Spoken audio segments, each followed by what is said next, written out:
13/8/2020 তাৰিখে গুৱাহাটী মহানগৰীৰ মাজমজিয়াত জুবিনক 4জন যুৱকে আক্ৰমণ কৰিছিল। তেতিয়া জুবিনে কৰোনাৰ সময়ত ষ্টুডিঅ'ত যোৱাৰ সময়ত জুবিন সেই আক্ৰমণৰ বলি হৈছিল। পুলিচ তদন্ত হৈছিল, পিছত কি হৈছিল কি নাই হোৱা সেই বিষয়ে মই নকওঁ। কিন্তু সেই সময়ত জুবিনক এই আক্ৰমণৰ গৰিহণা বা সমালোচনা ৰাজনীতি কৰা মানুহসকলে কৰা নাছিল।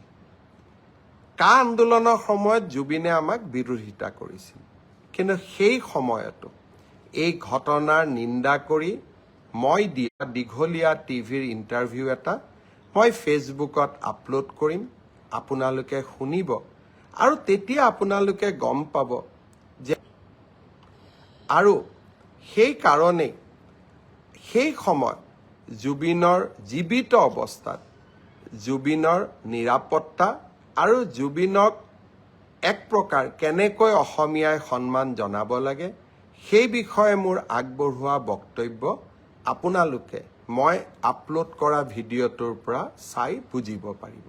যিকোনো খবৰৰ বাবে যোগাযোগ কৰক 7099017330 লগতে 7099017110 নম্বৰত।